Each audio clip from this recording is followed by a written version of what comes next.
This is a very exciting part of our program. Last year we started it, and I hope that becomes part of our annual gathering. It's a time to celebrate, and to celebrate something that we do every year together with QPSW and the Quaker Peace and Social Witness.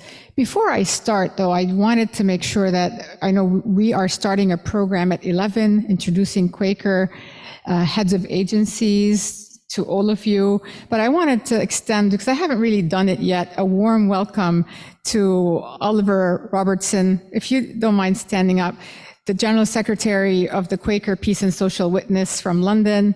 We are thrilled to have Bridget Moix with us today, General Secretary for the Friends Committee on National Legislation, FCNL.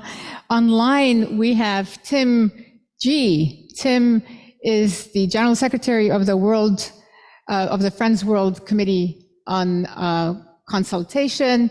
And we are thrilled that you are with us, Tim. We saw you online a couple of days ago as well, so we're happy that you are with us.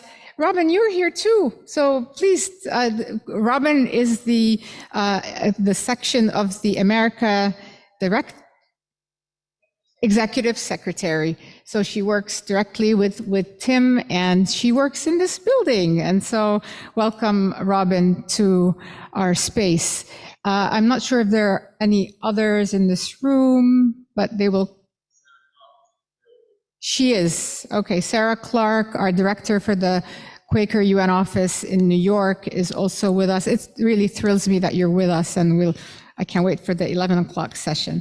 So now we are going to be in celebration. As you know, the American Friends Service Committee, together with the Quaker Peace and Social Witness in London, I believe you were named the Friends Service Council back in 1947. We had the privilege and the honor to accept the Nobel Peace Prize on behalf of all Quakers worldwide. And because of that, we get to nominate every year. So not everybody gets to nominate, but we do. And so we have a wonderful committee, the Nobel Peace Prize Nominating Task Group. And I will not say the acronym. And they work diligently every year. They comprise of Quakers from all over the world, including QPSW, and they go far and wide to get nominations, and they have a very thoughtful and deep process to nominate, and they bring to us either individuals or organizations where we can use that opportunity to highlight and bring attention to the issues of the day, but also to the courage and to the amazing work that so many organizations and people accomplish in these times. And so today, I am thrilled to be introducing to you the two organizations that were nominated this year. They are, I'm going to read out of the nomination letter because it's important to get the language right. The nomination letter that went to Oslo said that the timing of this nomination is intended to draw attention to global threats to democratic government and highlight activist organizations working to build and support democracy. So that was the main aim of the nominating task team. And they brought to us two amazing organizations from both the United States and Kenya, who actively work to support democracy through enfranchisement and respect to election outcomes. And before, I don't want to spend too much time because I want you to meet them, but online we have the National Council of Churches of Kenya, and we have the Florida Rights Restoration Council. Welcome, welcome, welcome, and congratulations on your nomination.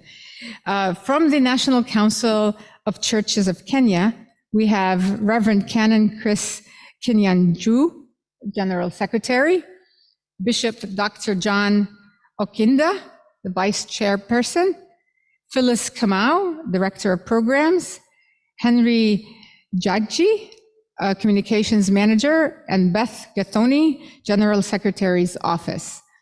And from the Florida Rights Restoration Council, we have Desmond Meade, the Executive Director, and Neil Volz, the Deputy Director. Welcome, everybody, to the annual meeting of AFSC's Corporation and in this celebration. I want to start with our Kenyan folks from the NCCK. And I wanted just to highlight to you that the NCCK is made up of Christian churches and organizations and is currently led by the General Secretary, Kinyanjui Kamau. They began in 1913. They beat us by 4 years. It has constantly worked for civil rights for Kenyans throughout its history, including broadening access to education, rehabilitating soldiers into civil society, and speaking out against state violence. Notably, since Kenyan independence in 1963, the NCCK has been a leader in democracy building within the country.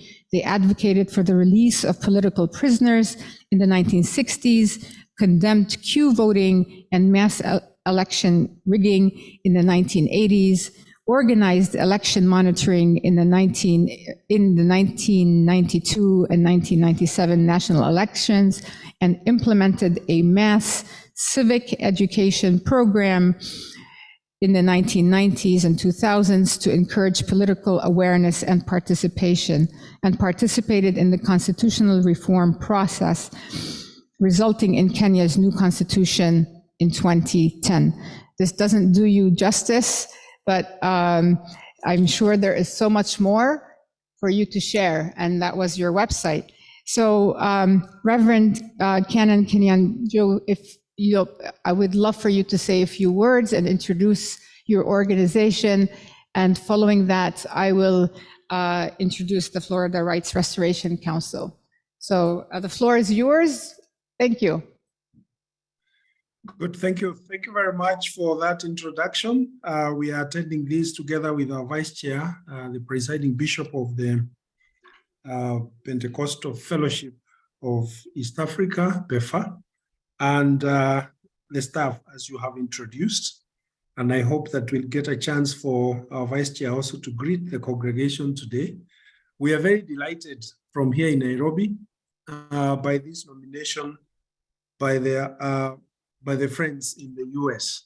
The Friends Church here in Kenya is also a member, so we get to interact quite a bit, and we run so many programs together. First, I would like to say that the National Council of Churches has been at the forefront in pushing for democracy, and we are all guided by the message of Christ when he said, go ye and make disciples. But it is not possible to make disciples of Christ in an unjust world, in an atmosphere where the strong and the mighty and those who have political power are able to trample on the rights of the poor. And therefore, the message of Jesus, when he read from Isaiah 61, when he went to the synagogue and he said, the Spirit of the Lord is upon me, and he has anointed me to proclaim the good news to the poor. So the council has always identified with the poor in the country, as highlighted in the letter that the Friends Committee sent to Oslo, to the Nobel Peace Prize Committee. Our slogan is for wananchi, which is in Kiswahili meaning for the people. Wananchi is citizens, for the citizens. And we were formed by the churches basically to provide a voice for the voiceless, to be the conscience of the people, and to always be able to bring the aspirations of those that are at the bottom to the center stage, and bringing our voices together as churches, as clergy, as the lay people, to always be able to say that justice must always prevail. So we are led by Luke chapter 4, verse 18 and 19, that calls us to proclaim freedom to the prisoners. We have very many prisoners, and we have a big program that we have been running over the 100 years within the prisons here. But we also look at the prisons, those who are imprisoned by systems of injustice. We had colonialism, that the British Empire was sitting on the rights of the people. But even after independence, the independence government in Kenya have not changed the policy of empire. As the preacher spoke, they have always been oppressing the people, and that is where the voice comes in. In 1988, the National Council of Churches opposed the queuing system of election, which was passed by the then ruling party to replace the secret ballot. And when we opposed it, of course, it was not easy. Some of the churches chose to stand with the empire. About 5 churches left the council, and it was a difficult time for the leadership of the council then. Some of them have never returned, but God is gracious. The country returned in 1992 to secret ballot. We also sought the constitutional change so that then there is more freedom that are given to the people, and those who are rulers become servants. And these are principles that we espoused, and they are now enshrined in the Constitution. And therefore, we see our role as siding with those that are oppressed by the empire, oppressed by the rich. Unlike the US, we have a country where about 8,000 people own 99% of the wealth of the nation. We are one of the most unequal societies in this continent of Africa. And therefore, we see our voice as speaking for the 99% of the population that do not have a say in the way the wealth and the political power in the country is wielded. We have a very giant task. We just did elections in August, and NCSK was involved. Our presence within the Darling Center at the Bomas of Kenya was very instrumental in making sure that the country got election concluded peacefully, and therefore the current president was declared. But there was so much chaos on the floor of the Darling Center that some of our church leaders were actually hurt. And obviously we thought we had done everything, but 6 months later, we have just gone through 2 weeks of demonstrations that have killed so many people, about 5 deaths and several injuries, and several businesses destroyed. And we told, and we reached out to the president and the former prime minister to sit down and talk. So we are still in the front line, seeking justice for the people and for the poor. And therefore, as the National Council of Churches, we are happy to identify with the Friends Church and the gospel of Christ that tells us that we are the people that Christ has, we are the disciples of Christ. We are making disciples of Christ who stand with those that are oppressed, with the prisoners, and with those that are not carrying the favor of those that are in power. So we thank you very much for the great honor to be nominated for this Nobel Peace Prize. If you can allow, I'll ask the Vice Chair, Dr. Okinda, to also give his message and his appreciation for this. Thank you. Thank you very much, General Secretary Canon Chris Kinyanjui, and also to our host, the Friends Church, of course, worldwide, and more so in the United States of America. Mine will be very brief, is to bring to you greetings from the 16 million of our members who are here in Kenya. And all of them are so delighted to know that through your committee, you have given us a nomination for the Nobel Peace Prize. We are so grateful to you, and more so to the committee, the Nobel Peace Committee Nomination Group, for a job well done, and more so in considering us as the General Secretary has mentioned, our work has been done, but we still have a lot to do for our country, for Kenya. And we look forward to really continue with this noble task of bringing peace to this nation. I want to thank all for this moment whereby the world is looking for peace. And if you know very well that Africa here, Kenya stands as a right center, is an hub whereby a lot in East and Central Africa find their room in Kenya. So peace in Kenya is peace in East and Central Africa, but also in Africa in general. So we are committed to the task, and we believe that by the support and help from our partners like you are, we'll be able to achieve this, even for the glory of God. I want to stop there and just to thank you and pray that as we team together, the whole world will enjoy the peace that is propagated in the Bible and in the Word of God.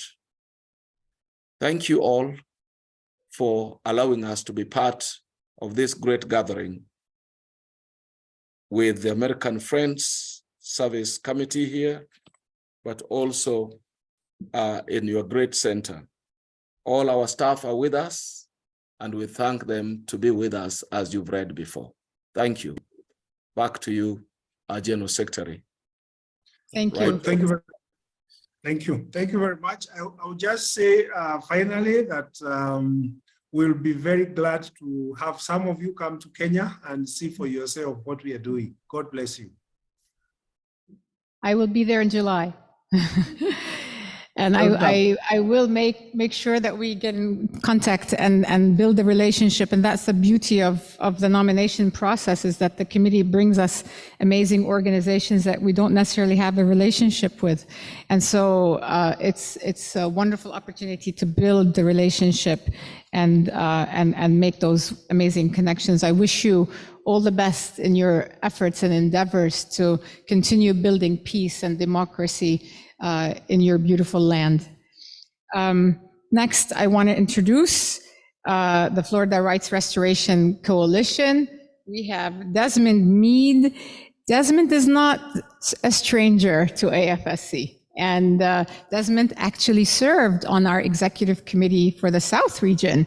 And so one joy that a few of us enjoy is informing the nominees. And I wish you were all in the room on Zoom when we informed the Florida Rights Restoration Coalition of their nomination. I think we have a snapshot of Desmond's jaw dropping, and he was like that. And so, so Desmond and Neil, it's a joy to have you with us.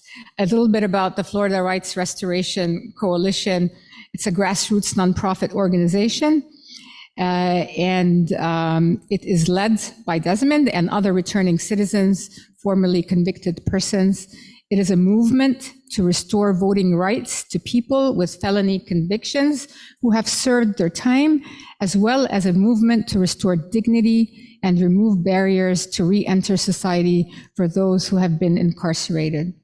In 1918, their advocacy resulted in an amendment to the Florida State Constitution, Amendment 4, which protects the restoration of voting rights to people with felony convictions. They have really paved the way for all other states, haven't they, who have completed the requirements of their sentencing.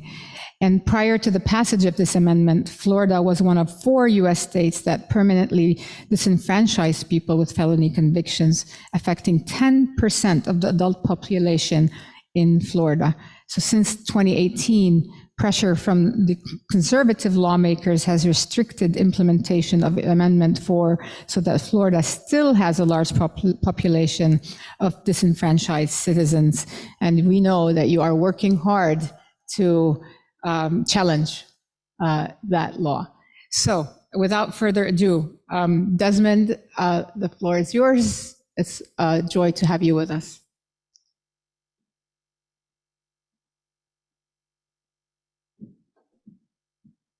Thank you so much, Madam General Secretary. I am, as when you all informed us of the nomination, I am somewhat speechless, right? And I'm still in awe and still on a natural high, as well as our organizations, our friends and allies as well. That's really celebrating this opportunity that we have. I want to, I'm glad that the good reverends were able to speak first, so now I don't have to preach, right? But our organization, we talk about the 1.4 million people who we were able to fight to regain their voting rights. But I look at something bigger, and I think it really just speaks to the moment. The fact that we were able to do that, not by further dividing our country, but rather by bringing our country together. And I love to tell people that the biggest thing that happened that night when we won voting rights for 1.4 million was that we showed the world that love can in fact win the day. And I think that love, right, and having a voice, right, and having a say in democracy, when you put those two things together, we can get peace, right? When we're able to engage in such a way that brings together or connect each other along the lines of humanity, when no matter what a person's political preferences, no matter what their racial ethnicity is, no matter what their socioeconomic position is in life, that what we sought was to connect everyone along the lines of humanity. We are just so humbled to be able to have our work recognized and actually elevated, right? And because we believe that, just like a chain is only as strong as its weakest link, right? We believe that so is our society. The pastor we talked to, he referenced the Bible, and I love to reference the Bible a lot. And I remember a verse in the Bible where Jesus says, "So much as you have done to the least among you, that's what you've done to me." And when we looked at people who've been most weakened by systems of oppression and racism, right, we found returning citizens, people who've been impacted by our justice system, right, that they're barred from not only participating in democracy, but they face barriers to economic mobility because they can't get safe and affordable housing. It's hard for them to get jobs, and they also face this barrier of a narrative. And we all know that narrative that's out there that says that some lives are just less valuable than others, right? And then when you are a person with a criminal conviction, it's even worse, right? And so when we looked at the people who've been impacted by so many systems of oppression and racism, we've seen people who was like me, a person with a felony conviction. And we believe that if we're going to get or make a change stronger, if we're going to make our community, our society stronger, then it is imperative that we focus on empowering those who've been most weakened. That's the only way we become a better society. And when we do that, when we empower these individuals, we do that along the lines of humanity and not let people see us as felons or convicts. And that's why we use the word returning citizens. Let people see us first as people, right? And if we could see each other, if we could see the humanity, if we could see the God in each other first, before we see your sexual identity, before we see your immigration status, before we see what political preferences you may have, before we see how much money you have, if we can get folks to see each other as people first, right, then we can achieve peace. And that's why, we're bold at FRRC, and we said, we're going to get people to love the people who they despise the most. And if we can get them to love who they despise the most, then they're able to love everyone. And so when we talk about democracy, it's not just about democracy, it's about humanity. Because even when I voted for my very first presidential election in 2020. And when I voted, I realized that I was actually participating in something that elevated me above partisan politics and even implicit racial biases. That when I participated, when I voted, right, it was an affirmation, a physical affirmation of my place in society as a human being. I didn't vote as a Democrat or a Republican or as a Black person or as a male. I voted as a human being, right, who was validating his existence. And so we know that even when we talk about voting, it elevates above partisan politics, and it talks to something much deeper. It talks to a much larger world, right, where there may be inequalities in so many other areas, but when we can have one person, one voice, one vote, then we know that that's the ultimate neutralizer, and that's when we can bring together world peace. And so I want to just take a moment and introduce my deputy director, who is a shining example of how we can bring people together from all walks of life. And this guy is a person who I call my brother, and his mom has already adopted me, right? And so he can't never get rid of me anymore. But I'd like to introduce Neil Vose. Neil? Thank you so much, Desmond. And I just want to say thanks to the AFSC family. Incredibly grateful for just kind of being in this moment in time with y'all. I was in worship with you, and how can I keep from singing is something that just resonates deeply with Desmond, myself, our leadership at FRRC. Got to see it play out. Just this moment. Just last night, we had some friends who met during the Amendment 4 campaign who got married. And relatively, an hour or so into this, to the event, a woman came up to me and she was just crying. And she was like, I heard about the Nobel nomination. And she had a family member who was a returning citizen. And she was just talking about how hard her day was, how much division there is in the world today, how just overwhelming it feels. And the gift that y'all gave to people like her through this nomination just like came to life, right? This kind of how can I stop from singing thing is really real because of the gift and the gratitude that we feel for being on this walk with everyone in the room today. There's real power in being seen, and there's power in that kind of the Nobel. And I saw it play out in a person's life last night. And so I really just want to say thank you so much. Like Desmond said, there's the numbers and there's the stories, and 1.4 million people ending the lifetime voting ban in the state of Florida. That was the largest expansion of democracy in the United States in a generation. But those are numbers, and they only tell part of the story. The real story is seen by the lady we saw last night and continue to see everywhere we walk. Because when people feel like they belong and they see something that's bigger than themselves, it's really empowering. And I just want to say thank you from the bottom of my heart for allowing us to be on this walk with you. And I'm going to turn it back to Des. I know we have limited time, but I will back what Elizabeth said about that Zoom call. It's a call I'll never forget. As we were sitting on the Zoom and our jaws dropped just hearing about kind of being on this divine walk with y'all. So thank you so much for the time, and I'll turn it back to you, Desmond. Thanks, Neil. Much love to the Quaker Peace, Social Witness, and American Friends Service Committee for this nomination. And matter of fact, I want to give you some props, right? Because not only did you do something for us, but I think that you even verified your mission. And what I mean by that is that, there is a message that our organization loves to put out there around loving each other. And we believe, I believe, and I tell folks, I'm not Don Quixote just trying to fight this windmill. I really do believe that inherent in each and every one of us as human beings is a desire to live in peace. It's a desire to love their neighbor, right? But over time and over all of the things and antics that have caused all kinds of division, all of the labels that have separated us as human beings, somehow we lost our way in that. Right. But it's there. And I know it's there because it always shows up. And it shows up during natural disasters. And you've seen it, whether it's a tornado somewhere or hurricane or even a building collapsing, we show up and our natural instincts take over. And that gives me hope. That gives us hope.